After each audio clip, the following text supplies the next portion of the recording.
चित्तौड़गढ़ जिला कलेक्टर की जिम्मेदारी सौंपी गई है। आईएएस गौरव अग्रवाल ने चित्तौड़गढ़ जिला कलेक्टर के पद पर ज्वाइन कर लिया है। पदभार ग्रहण करने के बाद नवनियुक्त जिला कलेक्टर गौरव अग्रवाल ने फर्स्ट ईयर से खास बातचीत में कहा कि स्वतंत्र, निष्पक्ष और पारदर्शी चुनाव कराना पहली प्राथमिकता होगी। आईएएस गौरव अग्रवाल से खास बातचीत की सहयोगी पीके अग्रवाल ने।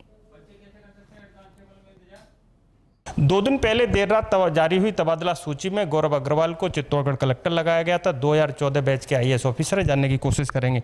बहुत कम टाइम मिलेगा जनता से मिलने का, सीधा ही चुनाव में जाएंगे। कैसे देखते हैं आप इस तबादले को?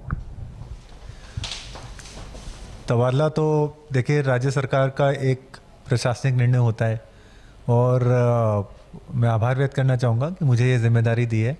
और यहाँ जो जिम्मेदारी दी है उसके बाद में फोकस एकदम क्लियर है कि अपने जो विधानसभा चुनाव जो इम्पेंडिंग हैं, जो आने वाले हैं, उनके अंदर पूरा प्रयास ये रहेगा कि एकदम फ्री एंड फेयर, निष्पक्ष तरीके से चुनाव कराए जाएं तथा ज़्यादा से ज़्यादा लोगों को चुनाव प्रक्रिया से जोड़ा जा सके, उनको मताधिकार का प्रयोग करने के लिए प्रेरित किया जा सके। स्पेशली जो लोग किसी न किसी कारण की वजह से मताधिकार का उपयोग करने से वंचित रह जाते हैं, तो उन लोगों को ज़्यादा से ज़्यादा संख्या में जोड़ा जाए तथा इलेक्शन कमीशन की तरफ से जो इस पर कई सारे नवाचार भी हैं अपने इलेक्शन की आउटरीच बढ़ाने के लिए, तो उन सभी को जो है इम्प्लीमेंट किया जाए और एक बेहतरीन तरीके से चुनाव कराया जा सके। बड़ा अंतर होता है जिला कलेक्टर और जिला निर्वाचन अधिकारी। एक जिम्मेदारी सटीक सी होती है और सीधा ही एक्शन होता है।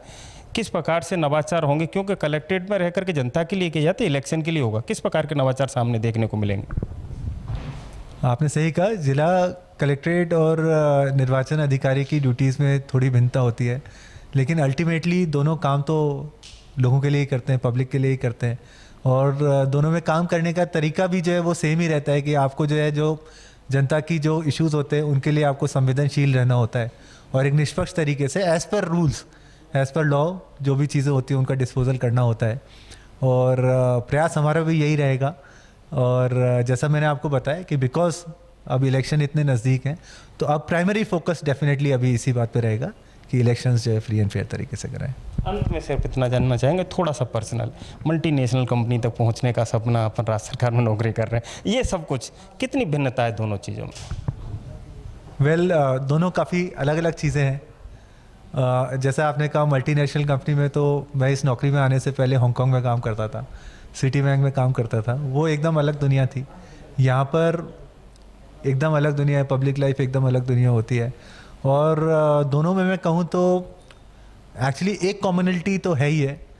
क्या होता है कि आप कहीं भी जैसे कुछ भी कर रहे होते हैं तो एसेंशियली आप किसी न किसी अपने स्फीयर में किसी न किसी प्रॉब्लम को सॉल्व कर रहे होते हैं, राइट?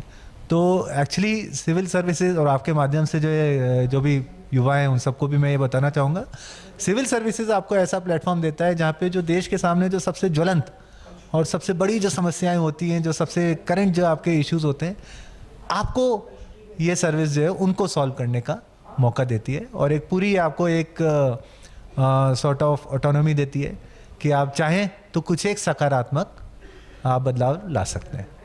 तो मेरी सभी युवाओं से मेरी यही एक तो अपील डेफिनेटली ये है कि आप लोग जाके अपने मताधिकार का उपयोग करना, और दूसरी ये है कि आप लोग आपके करियर के अंदर कुछ ना कुछ आप लोग सकारात्मक डेफिनेटली करना।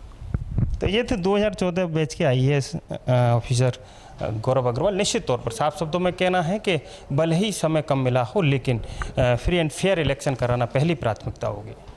कैमरा पर्सन चंद्रचैन के साथ PK Agarwal, First India News, Chittorgarh.